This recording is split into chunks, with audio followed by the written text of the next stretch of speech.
Yeah, so it's about looking for feral raccoons and online dating. So it's kind of about searching in the city, which is, and spoiler, I don't find a raccoon that night, but it's a way into writing about the city at night and writing about how I'm feeling about what's going on with the love situation.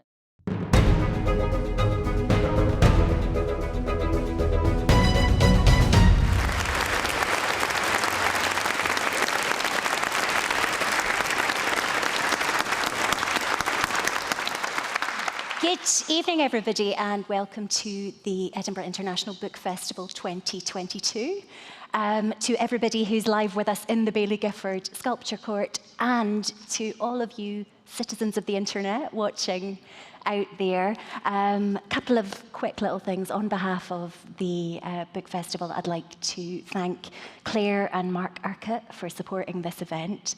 And those of you who are watching online, if you feel like supporting the Book Festival in any way, there is a Pay What You Can link, I believe, somewhere on your screen.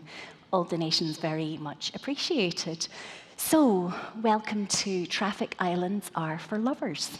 Amy Liptrot declares herself in her new book, The Instant. I was hoping to have a copy of it, but there we go. Lovely. A citizen of Scotland and the internet and the sea. Her first book of memoir, The Outrun, was a Sunday Times bestseller, won the Wainwright and the PEN Ackerley prizes. Is currently, like, right this instant, probably filming just wrapped for the day, being adapted into a film starring Saoirse Ronan. But this evening we are here to talk about The Instant, this glorious, glowing book, which is also already a Sunday Times bestseller and shortlisted for the Wainwright. So take that difficult second book syndrome. The Instant picks up after the events of The Outrun, but it's not necessarily a sequel. We follow our narrator as she moves to Berlin, giving a millennial digital nomad's kind of update on Christopher Isherwood's interwar chronicling of that same city. We're right there with Amy in this lucid, lyrical, impressionistic prose on the streets of Kreuzberg as she searches for connection, urban wildlife, receives texts from the moon and a variety of dating apps, and swims through techno. And that is quite enough from me. Amy, would you like to start us off with a reading from the book as a good evening. I will set the scene with the beginning of the prologue, and I'll stand up so I can see you all. Prologue. February, Hunger Moon. I've been getting text messages from the moon. A note flashes on my phone asking if the moon can track my location, and I consent. I have moved to a new city, but the moon is following me around. It texts to tell me when it will be out. Through the windows of my flat in Kreuzberg, there's just a parallelogram of sky at the top of the courtyard, only a small space to catch the passing moon on certain clear nights. B said that people move here just so they can tell their friends back home they're living in Berlin. B said that people moving here often feel like they've dropped several years, that they can extend their youth. The app uses my location to tell me the moon's phase, direction, distance at all times. Right now, the moon is 384,012 kilometers away from my hand, which is holding my phone close to my heart, as I sit by the table in this narrow kitchen of the flat, with tall windows in an old-style apartment block, stinging nettles by the front door. I'm just home from work, vibrating with tiredness. The moon is waxing gibbous and is 25.2 degrees above the horizon, almost due east. It rose just after midday and will set around 3 a.m. I run a bath, consult my digital charts, then wait for the moon. My bath is next to the window, and I open it wide to the cool air. I hear stray cats mewing in the stairwell, magpies rattling in the bare trees, and the indistinct rumble of the city that reminds me of the wind back home. My first sight of the moon is its reflection in my opposite neighbour's window, a bulbous glow in a double-glazed mirror. Over the evening, it passes like a distant ship. I keep going back to the window, and I'm thrilled to catch its oblivious light. In the stairwell, there are political graffiti and signs, anti-gentrification, pro-refugee, anarchist. The building used to be squatted, and there are some communal elements between the flats, shared Wi-Fi and a handyman. I hear the neighbours around the courtyard. sex and arguments in various languages, someone playing the flute, a baby crying. Every 1st of May, there's a big techno party in the courtyard. It's electric around here. And I'll leave it at that for now.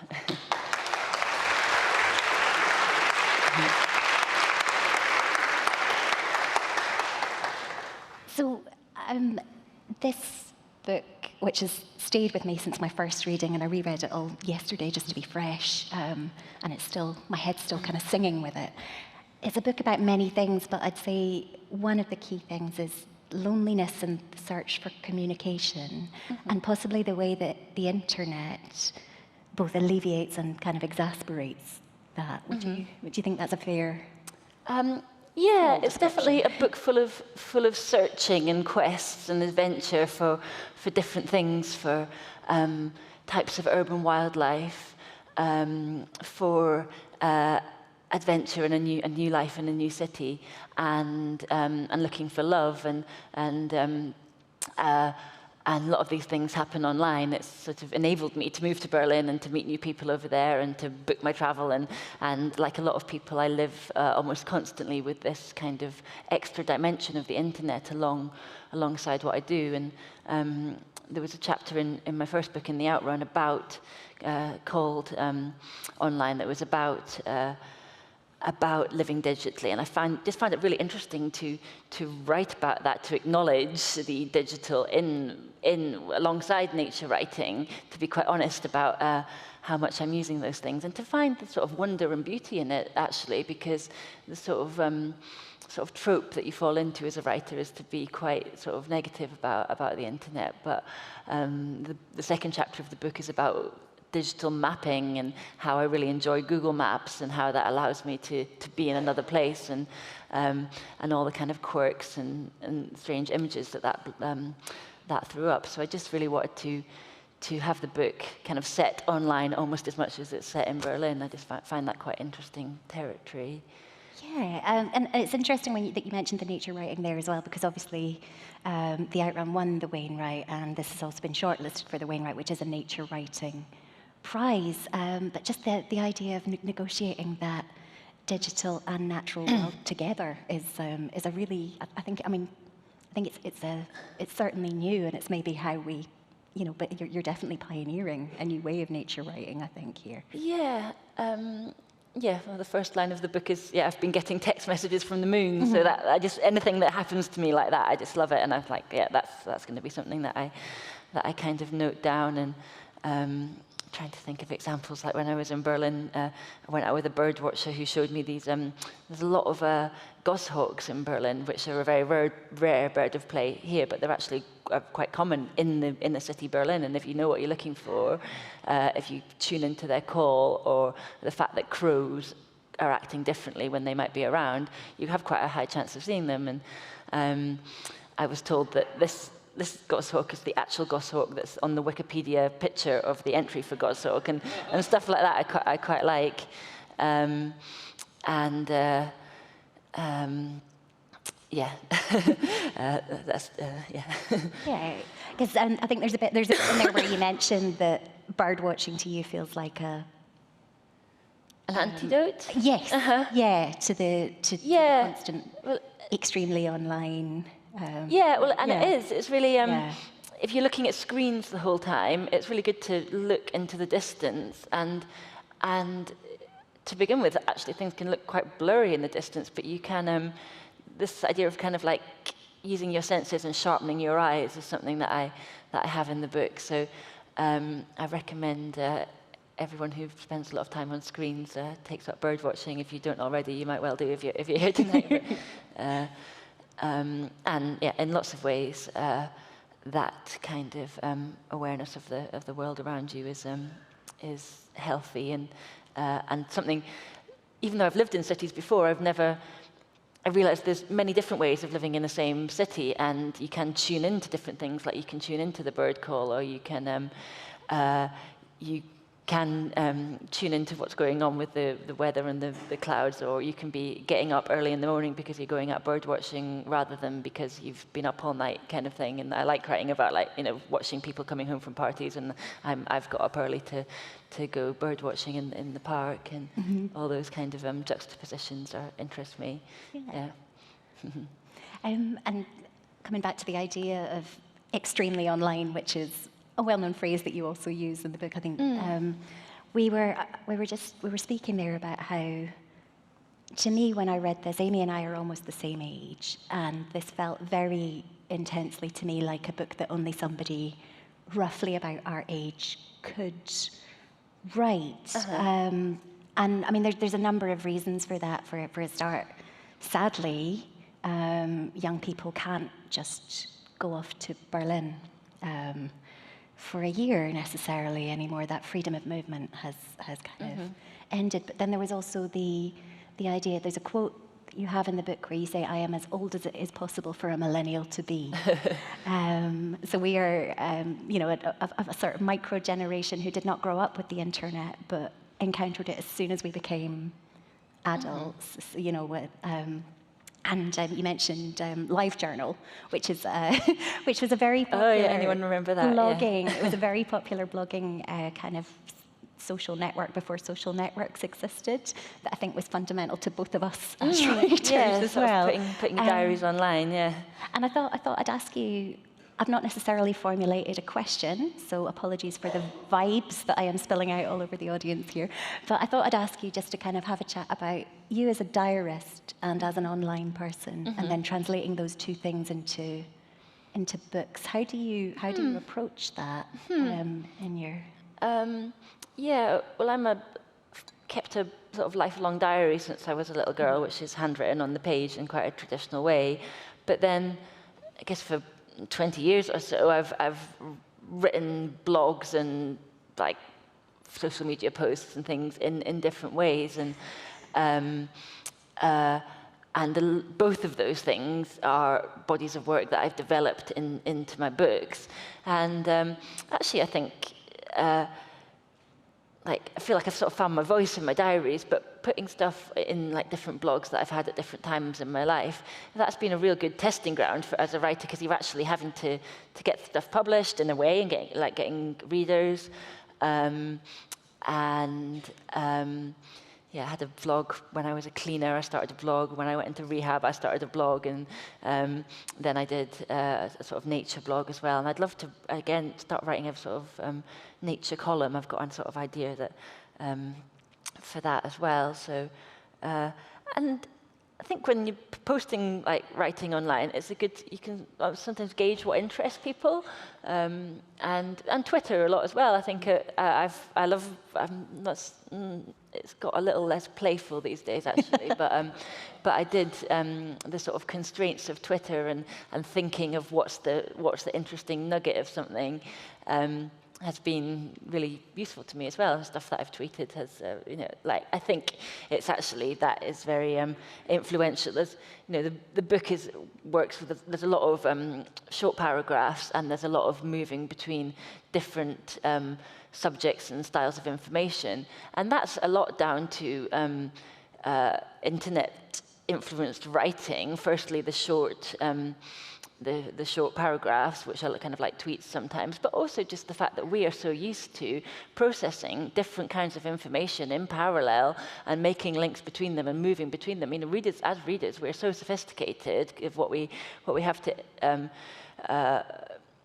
what we absorb. So I really wanted to credit the readers with being quite sophisticated and oftentimes presenting something about the cosmos, and then something about my mood, and not kind of over connecting them, allowing readers to make their own connections and see the parallels and have threads that are picked up at later stages. So I think maybe the internet makes us better or more adaptable readers in a way, although often not with such long attention spans. So it's a nice short book as well, yeah. And the form of the book as well. Each, broadly follows a year, the year that you spent in Berlin, and you arrive and leave on the same day. 13 moons. Yes. And each chapter refers to a different moon as well. But what I really like that you've done with each chapter, and they are memoir, and we can talk a bit more about the art of memoir in, but you've managed, like you say there, you've managed to blend this this combination of a theme out there, you know, a kind of each chapter feels like a very elegant metaphor in a way, actually, as well. Obviously, my favourite, which I've told you so many times, it borders on fangirling, is the chapter set in Berghain Techno Club, where the whole thing is analogized to swimming, underwater swimming through techno.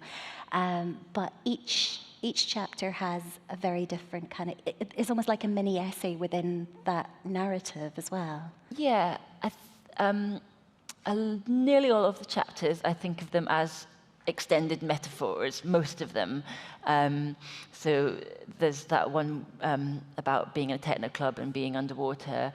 There's also one about searching for feral raccoons in Berlin, of which they're not a native species to Europe, but there are a thriving and quite large population of raccoons in Berlin. So when I heard about this, I started getting really interested, and I started asking everyone that I met if they'd seen a raccoon as a sort of like icebreaker at parties. And they could learn the phrase for it in German, although I didn't know much else German.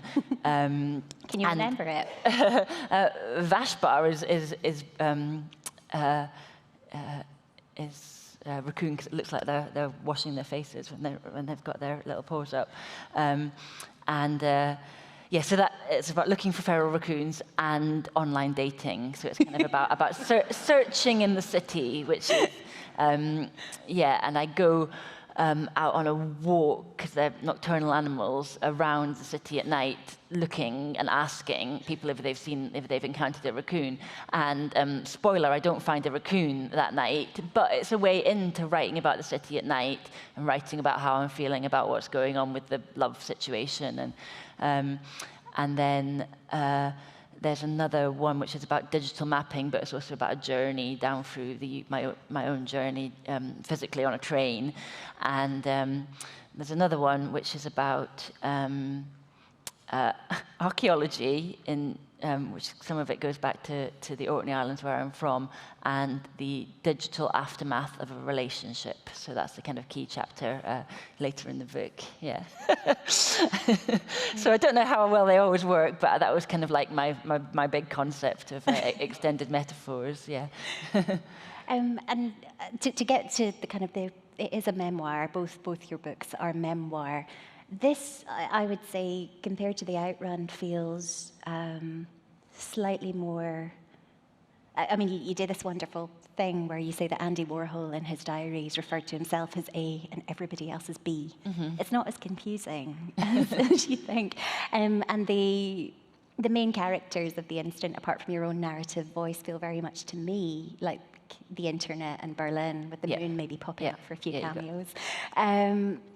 But it is a memoir, and it is a memoir of searching for connection. And I was going to ask you how, and this possibly ties into the difference between writing for an online audience and writing your own diary. What is the process for you? Amy and I were on a writer's retreat a couple of weeks ago. I hope you don't mind me sharing this. And you said that you get approached by people a lot who, because they've read a memoir of yours, they feel like they know you. But obviously there's a process there of what to hold back and what to give and how to craft a narrative. So how do you go about crafting a narrative out of the events of your own life? Yeah, I suppose, there is, while in this book, in one hand, it has quite a lot of some really quite personal and intimate content, it's also quite controlled, and in some ways, I actually wanted it to be a little bit more obscured about. I guess my first duty, is like to the art, to the literature. So if something's like a good a good idea or a good sequence it'll go in, and then kind of at a later stage I will maybe think, is this actually something I want to publish? So that's kind of like how I go about it. But yeah, I guess a major decision was to call all my friends and people that I encounter are all just simply B, and I am A, which is because it was really to almost draw attention to the fact that it's a book about me from my point of view. It's not a book about anyone else around me, and to really kind of lean into that kind of subjectivity, as well as protecting the identities of these other people. And also, the book is quite condensed and quite intense, and I really often wanted to get to like an interesting detail about this person or something that happened in our encounter, rather than having to write the whole preamble about who they are and sort of like drawing them as a character. It's kind of like, it's quite almost like, I'm influenced by song lyrics and I'm influenced by poetry, and it's to get that really like, to get to the good stuff in a book without all the kind of surrounding stuff. And also just slightly to draw attention to the artifice of writing as well. And yeah, so those are some of the sort of decisions I made around memoir, and then yeah, and also the fact that I wrote a lot of it's based on my diaries from that time, which is like the kind of like unedited, raw, very emotional stuff often. But the actual book itself was written in bits and pieces over like quite a number of years, and then in the main part edited like several years after this has happened, which really gave me a chance to detach from the material and treat it as look at it as a work in and of itself, rather than the just kind of like splurge, I suppose. Yeah. Yeah, and there. Sorry, I'm just gonna. Yeah. Sorry, just had a small brain break there. Then, of course, there is an additional layer to that that's happening for you at the moment, which is having a story that you have written about events of your own life turned into a film, which is happening right now, with the Outrun being filmed on Orkney. Saoirse Ronan is not playing Amy Liptrot; she's playing a character called Rona. That's it, yeah. But, I mean, Stannis Baratheon from Game of Thrones is playing your dad. Oh, he's playing the dad character. The dad character, yes. Yeah. But how does that feel? Because you have been involved with the process of that as well, with the scripting. Yeah, it's mental. This is really where my head's at the moment, because I've just come down from hanging around the film set, basically, and it's halfway through filming at the moment. And it's just so interesting as a writer, all the different layers of it, because there's like the reality of what I lived, and then how I wrote about it in the book, and then how I've written about it working with the director in the screenplay, and then I'm just getting to see it then physically played by actors, which is a whole different thing, bringing new elements in. But then I realized that I've written this scene, which in my head, like we were sitting down, and it was that, and but they're standing up, and it's not. It's it becomes something else, but it becomes almost like more vivid than my actual memory. And I think there's going to be this process of I'll stop kind of remembering which was the real events. It's so and like I felt like am I doing an impersonation of somebody? Playing impersonation of me, and it's very so I'm going to write about all this stuff, because it's just I'm still figuring it out, but it's a total thrill to get to this point after lots of years of meetings. It's happening. And you co-created the screenplay, didn't you? Yeah.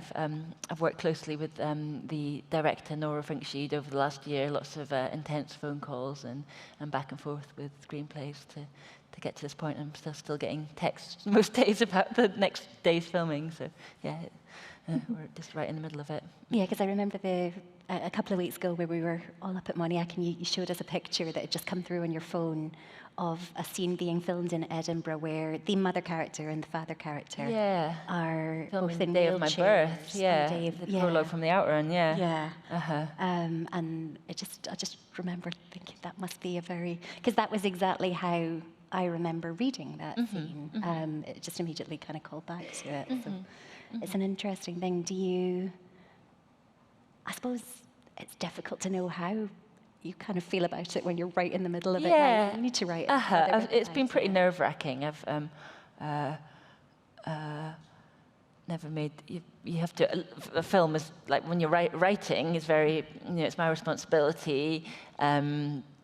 It's my fault if it's bad or good, and I'm sitting and working by myself. But a film, you have to just trust. There's a lot of clever people working on it, and you have to trust that everybody's doing their part. And I can't be responsible for it. So it's letting go of it a little bit, because I've heard stories about writers who maybe can't let go, and going on set, like changing stuff around, like at the last minute and annoying everyone. So I'm trying to find the right way to be in among it. Coming back to the instant, now, towards the end of the book, there is a romance and a heartbreak. And, I mean, I'm quite clear here that I am talking to Amy Liptrot, the writer, rather than the A of the book, to whom these things happen to. It felt to me more like a kind of a continuation of the meditation, that the book is a continuation of the meditation. What on earth? Carry on. Just a kind of a continuation of what the book was saying about the searching for connection, the looking for it in the wrong places, rather than the romance kind of fuels it itself. But of course, there are two kind of separate, there's the one that I read about as a reader, and then there's the one that you have written about, and then there's also, again, the original thing that you experienced. How did it feel, kind of putting all that together as well? Well, I guess at the heart of the book is this kind of short but intense love affair, and there's a sort of camping trip in the East Germany, which is like at the middle of the book in a heat wave, and it was, and there's a lot of like natural world stuff in there as well, about all the amazing Brandenburg forests, which are some of the richest in terms of wildlife and bird life place that I've ever been, like camping in the woods in spring there.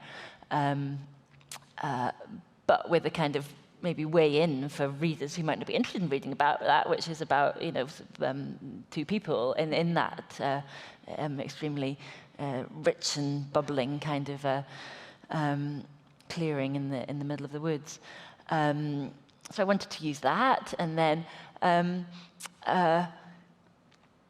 I've spent a lot of my life being heartbroken, having really painful, not taking romantic breakups very well, and so I've written about this one particular breakup, but in a way it's kind of like my accumulated experience and miles of diaries about all this, and I just thought it's kind of like exposing and embarrassing, but it has been such a big part of my life, and I really wanted to honor that by writing about it. It's something that's often, overwhelmingly concerned me, and it was quite sort of anxiety-provoking, because I wrote in the Outrun about maybe some more extraordinary things, whereas like a breakup is more ordinary, and it's something that nearly all of us will experience. And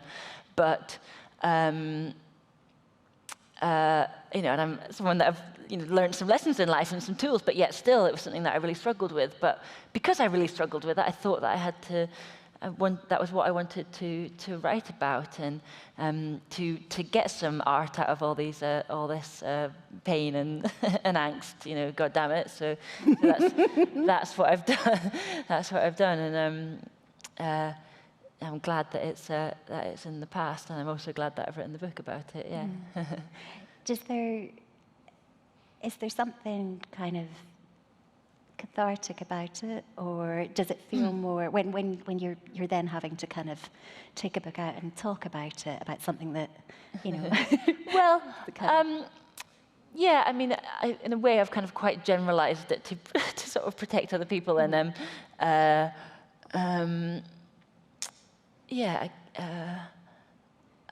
do feel good that I have written about these things, which are hopefully now in the past for me, and I think I've heard from readers. I think it is maybe writing about this stuff is quite divisive, because I think maybe some readers are just reading it and like, why doesn't she get over it? And like, this is, but then other people, perhaps through their own personal experience, have really strongly kind of connected with it, and I feel, and I'm also writing about like heartache in the digital age, which, as a lot of you know, brings up a whole other layer of difficult kind of connections to sever, and ways of keeping track of people or not keeping track of people, and so many people that I've spoken to about this have told me about behaviour that them or an ex-partner has done that seems really quite mad, exacerbated by digital technology, but it's so common that it can't be insane, because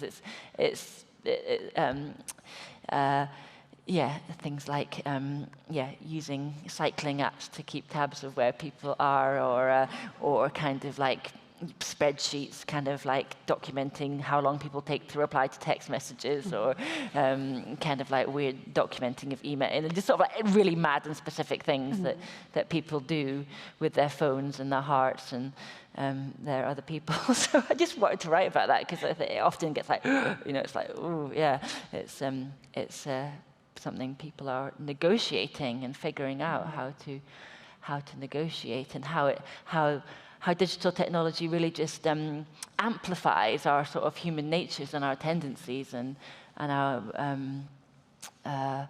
how we deal with that, and why we do these things. Yeah. And there is that lovely kind of section right at the end of that chapter, I think it's the digital archaeology chapter, where you just list off all of those things. B is stalking her ex on a cycling app. After B is doing this, yeah. B is doing this, B is a lot of doing these things this, are things people told me in passing in conversations, and little did they know that I'd put it. This is why But it is a really good way of bringing it back to that idea of looking for communion and community, even to bring these things out into the open, really, in a way, rather than just feeling ashamed. And I did lots of behaviour that I am regretful about, but to kind of and to explore, what's specific to me, that I have these tendencies, because not everyone's like that. Some people are able to be a bit more healthy in these types of scenarios. But I've written obviously about my problems with addiction, and addiction manifests in different ways, and I'm sure it will be clear maybe to people who've studied, read the Outrun and read this book, that there are similar kind of behaviours manifesting, and some of the similar ways through as well. Yeah. I'm going to open it up to questions. Can I read that wee bit on page 26 that seemed so Oh, sure, yeah. to me? Just because I just thought this was a really interesting little mini manifesto for where so this is the night of the Scottish independence referendum. Yeah. At 3 a.m, I have a sudden flurry of messages on the dating website I joined a few days earlier. All of us, awakened by the storm and the politics, sit up in bed and with sudden perspective realise we're lonely. We reach for our phones, reach out for each other. Yeah, I was down in London that night, and there was an electrical storm across London, so I thought that I would go to sleep, but I ended up staying up, and then other people in the city were up, and it felt very pretentious, like everything that was going on with the weather and the politics, and yeah. So if we got any questions from the audience, I'm not sure if there is a roving mic. Excellent. Who can I see? Here we go, lady at the front. Hi, there's a lot of moments in the narrative where you're listening to a story and what you're telling us, and you say something that just brings you up short. So I'm thinking about the time you suddenly start talking about the German for homesickness, meaning distance from place. Right. And another example would be when you talk about how fear is the memory of pain and addiction is the memory of pleasure. That made me just want to put down the book and think, I need space and time to think about that, and to follow that to its logical conclusion. Are those things that you deliberately, that came to you as you were writing, or did you write your narrative story and then go back and think, well, I need to add different stuff in, I need to make this more, a place for people to stop and think? I think I collect fragments is what I do. When I hear something that interests me, I note it down, either write it in my diary or and I form chapters a lot by just gathering lots of information around a particular theme and throwing it into a Google Docs, and then that's there when I sort of come to write, and it becomes part of the chapter. But I wanted there to be lots of interesting, beautiful nuggets, and I wanted it to be a pleasurable reading experience that does, sometimes surprise or confound, or is just beautiful. Sometimes, that's often. I just want to make something that's kind of aesthetically pleasing. Yes, I definitely don't write in A to Z kind of way. It's using lots of fragments and then redrafting and redrafting to kind of blend them into maybe a unified tone. But I never want to blend too much. I like to have that spikiness, a bit of edge in there as well. Yeah, thank you for... I've got a question that's just come in online while our mics are roving, from Gillian Kay. Hello, Gillian, out there on the internet. You retreated to a Scottish island and then Berlin. Where do you really feel at home? Well, I've just been home in Orkney, and I still, even though I don't live in Orkney, I call it home, as we tend to. So that was lovely to be back on the rocky shores, which really kind of formed me.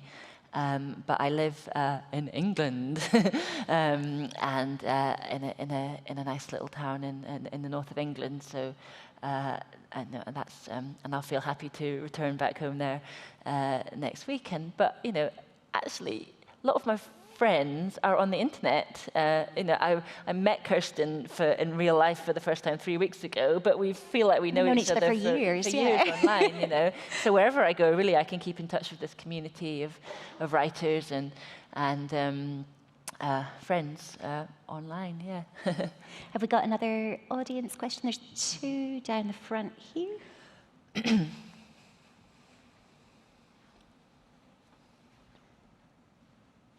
First of all, I just wanted to say I'm sorry you never found raccoons, because they really are amazing. I'm not nocturnal enough. I need to get up earlier or go to bed later. Yeah. But I wanted to ask you, because I think you've written two amazing stories, and I wondered at what point you kind of got to the point, because they're very personal stories, and I'm wondering at what point you got to the point where you thought, yeah, I think I'm ready to share this with other people, because I imagine writing a diary for yourself is really quite different than going and publishing a memoir. I guess I made the decision about both books being quite structured time-wise. So the instant is very much over the course of this 1 year, from October the 1st to October the 1st. So that gave it the limitations. Yeah, it's about what happened in that year. And with the Outrun, it's very much focused on this 2-year period when I went home to Orkney, and everything in it is kind of like through the prism of my relationship to alcohol. So, it's kind of like a life is very vast and multiple, and even a young person, it's too much for a book. So I think you need to decide what the focus of the book is, which is very hard, but I think almost the more focused, the better. And sometimes that might come from having a title or a big theme or a time period constraint like that. Yeah. And the gentleman beside you had so we'll pass the mic on, then I'll take another from online. Amy, I'm an old retired professor who is a Outrun fanboy. Oh! When I read the first 2 paragraphs, I was breathless, just as I was tonight when you read from the prologue of Instant. As a ferry looper to Orkney many, many times, I felt when I read those 2 paragraphs that I had been woven into your story. How do you choose the first paragraphs in your memoirs that in so effectively a manner grab the reader's attention and make them want to read more? Well, that's very kind of you to say so. I think I struck on the moon getting text messages from the moon, because for me it just encapsulated what the themes of the book, of the cosmos and the internet and the personal and the vast. And it was a way of setting the scene. And with the Outrun, that prologue is about the day of my birth, which I'd always sort of been told about, and as a writer, always kind of like had in my back pocket, and it sort of happened to me rather than me, I had to write that really, and even had other writers telling me that I'm very lucky that the day of my birth was quite so dramatic and traumatic almost, because it was it also says a lot about island life and about my background, and they've shot a film version of it a couple of weeks ago. But sometimes you can't write the beginning until you've written like a whole book or whatever. Then you'd maybe pull out the strongest bit. It can be starting in the middle. And I often do that with chapters. The beginning, as I'm writing, I'm like, oh, I'm gonna pull that out for the beginning and. Try and have strong beginnings and ends, if that's not too simplistic. I'm going to go to another question from online now. And has anybody else up the back got questions, or anybody in the front as well? Just so our mics can get to you while I'm doing this one. If you want to pop your hand up. And so this is a question from Willie. Hello, Willie, out there in the world. I love the chapter Digital Nomads and Ghosts, particularly the last paragraph. Will the internet last as long as the Ring of Brodgar has? Oh, thank you for mentioning that, Willie, because I like that chapter, and not many people have mentioned it to me. It was about, it starts off with a real incident that happened to me. I was at the Ring of Brodgar, this Neolithic monument in Orkney, and what happened? Oh, I was taking photos, and I saw this figure in the middle of the circle, and then when I put the phone down, the figure wasn't there, and it felt like it was a digital ghost, which is quite and then I start to sort of riff upon this idea of being a digital nomad and a digital ghost, and being quite sort of weightless and disconnected, and sort of like. Should I tell you the end? And then and then come to the conclusion in that chapter that because your phone is a mirror, there might be sort of explanations about what's been going on there. So thank you for mentioning that. And so what was actually the question? Oh, will the internet last as long as the Ring of Brodgar? Well, it's been, 5,000 years, 6,000 years. Phew, good question. I don't know if the human race will last as long as that, So maybe not, Yeah. Are there any other questions in the room? Yeah. I thought it was really intriguing what you said about now the film being made and sort of your story being reworked in the film, and you sort of watching other people impersonating a character that is then you. Do you think there is a truth about our identities, or are we just sort of several truths that change all the time? Ooh, big question. Is there a truth about our identities? Well, it's definitely making me think more and more about the nature of our own memories, like this kind of adaptation process. And sometimes I'm always seeing this actress playing a version of me who's almost like more real than me. She's like more intense and more naturalistic and more and maybe because I'm working on this film with other people, they're seeing things in it about me that maybe I haven't been able to see myself. So sometimes it's your identity is for other people to create rather than for you to create. But it has made me quite self-conscious, watching an actor play a version of me and then thinking, am I being a natural version of me? All these, publishing a memoir and this film stuff is really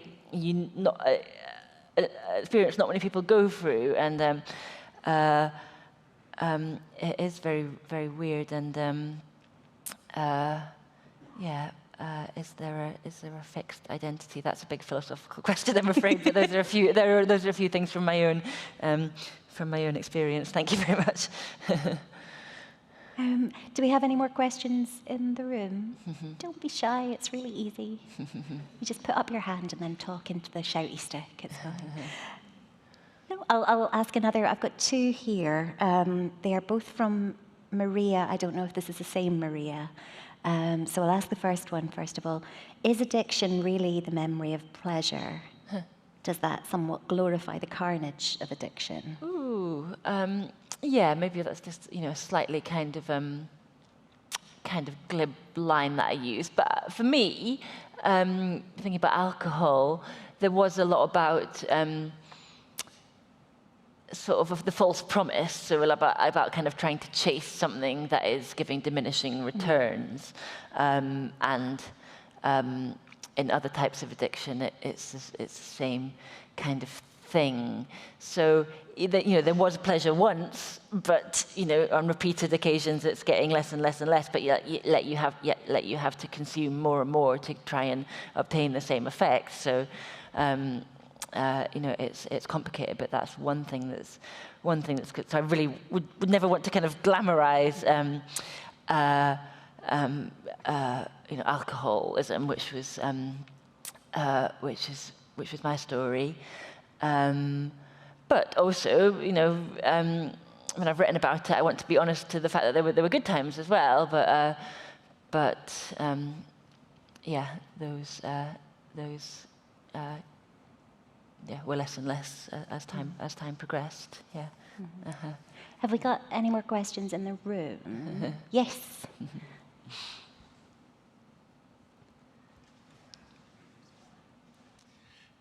There are lots of memoirs written, but not many of those are from islanders. And my question was really about how you feel Orkney embraced, particularly the Outrun, but also the incident, I suppose, in you as an islander, and how they're responding to having 60 people from the film crew on that island.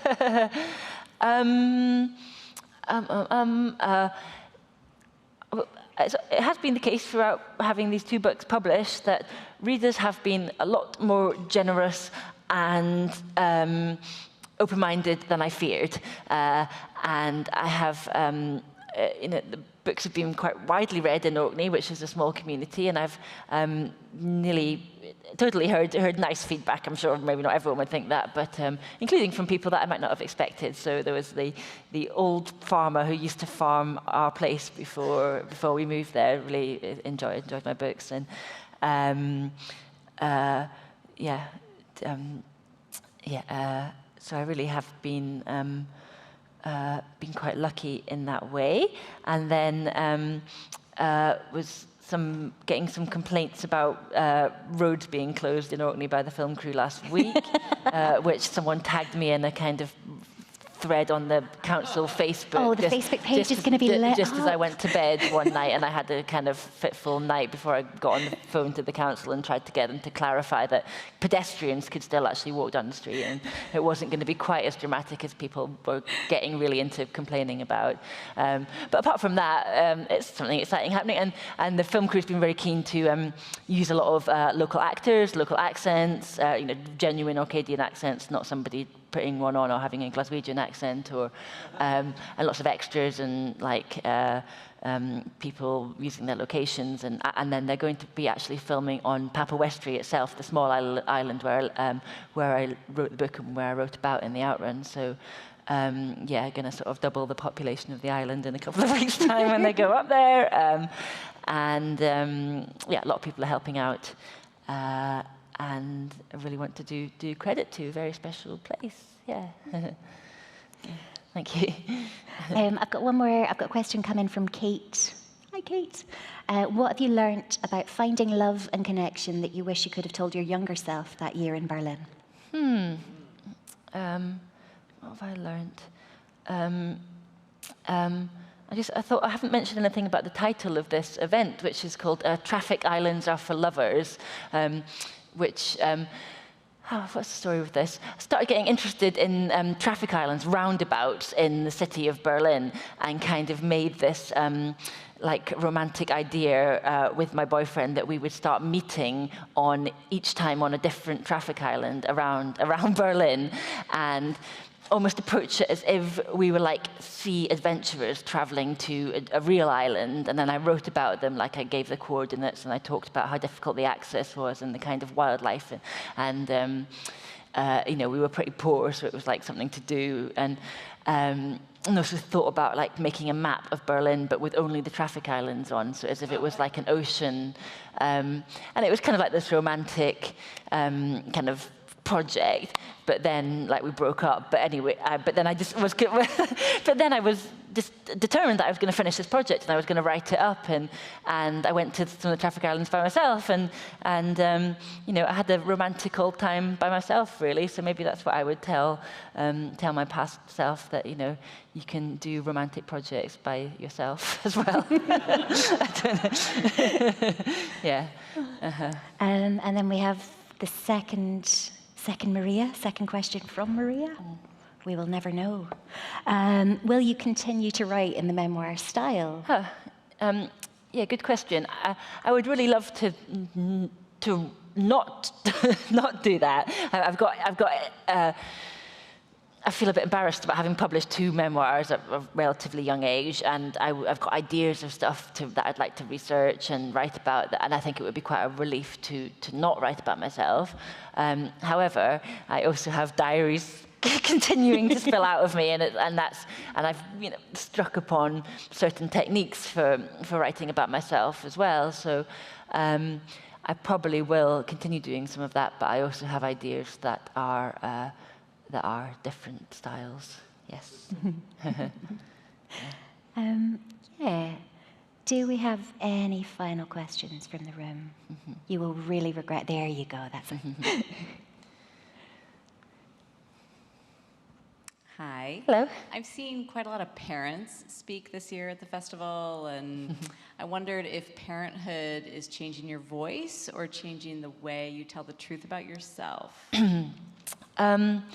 Well, I guess this book, the reason perhaps that it's taken a long time to write, and also the fact that it's quite short, I sort of had two children in that intervening years between living in Berlin and the book being published, so it made me have quite a lot of gaps between the writing, which in a way was quite healthy because I got some distance from it, and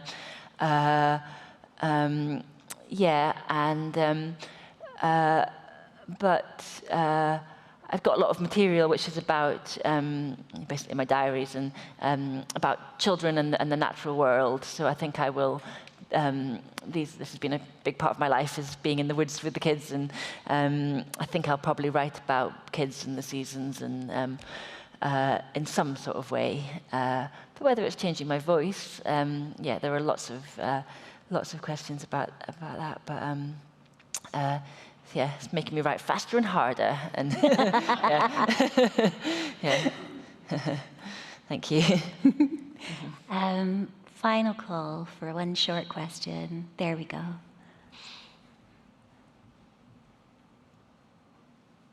I really like the way that you write about nature and how it weaves its way through your life experiences and marks sort of key moments. So I wanted to ask how nature has influenced your writing style. Has it helped you learn anything about yourself or navigate difficult experiences? Yeah, lovely question.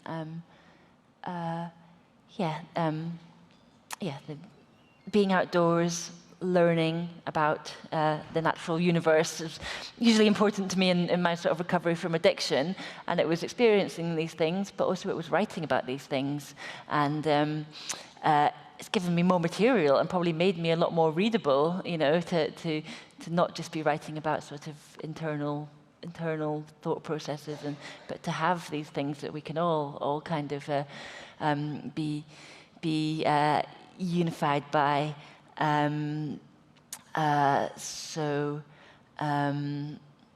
Yeah, like experiencing the seasons and noticing what's around me, and trying to get out to see shooting stars and things like that is a very important part of my life still, and I will continue to write about, definitely. Yeah, sorry, I can't remember if that was a full question, but there we go. Yeah. Amy, would you like to finish on another reading? Sure thing. I will read a bit from the chapter diving into Berghain, and as Kirstin mentioned, Berghain is a massive, famous techno club in the middle of Berlin. And it's Midsummer's Day, the height of the year, and I'm wearing my seaweed necklace as I approach Berghain. It's Sunday evening, and the party is still continuing from the night before. I have a notebook, and I'm incognito in black clothes. The building looms above, huge like a container ship, and I'm nervous. Sailors, I'm told, wore one gold earring to pay for their funeral if they were washed up on a strange shore. The club has a notorious and mysterious door policy that sees scores of people turned away every night. The guy in front of me is unlucky, perhaps too drunk. The stern doormen shake their heads when he walks away resigned. But they let me past, and I text B, "See you on the other side," before I put my phone away for the night. The club retains many of its industrial fittings, and as I climb the steel staircase to the main room, the old turbine room with a high ceiling and concrete floor, the noise hits me. The immense volume of music creates a full-body experience. I can feel it in my eardrums, my stomach and bowels, and through the soles of my feet. It makes my chest throb. It's loud enough to swim in. Entering that place is like entering a huge echoing cliff cave, and once my eyes have adjusted to the dark, finding it full of rock doves and black cormorants on shadowy ledges darting past. I've found a complete ecosystem, 500 people or more, a bloom of jellyfish, drifting with the tide of music. Exquisite creatures appear from behind pillars and speaker stacks like rocks, fashion goths and techno-gays in leather and mesh and lycra and neoprene and swimsuits, every type of black. They are dancing with fans, topless in chainmail, showing off their tattoos. I am reminded of the exquisite illustrations of Ernst Haeckel, the German naturalist and philosopher who at the beginning of the 20th century made detailed studies of sea life, including technical drawings of jellyfish and anemones, beautiful and weird. Underwater, sound travels faster and objects look slightly magnified.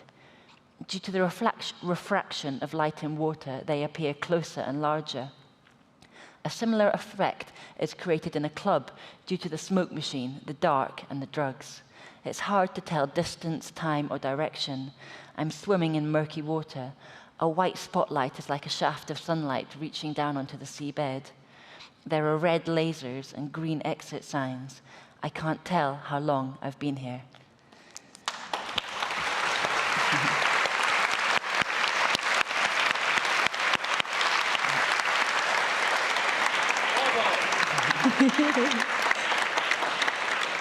That was purely selfish of me to kind of set that up because I love that chapter so much. Thank you so much, everybody, for coming and for all your excellent questions, and to everyone online as well. Amy's going to be signing copies of The Instant in the signing tent. If you haven't bought it yet, I don't know what more you need after hearing that to convince you. It's such a wonderful book. Yes, thanks very much. Can we do one more round of applause for it?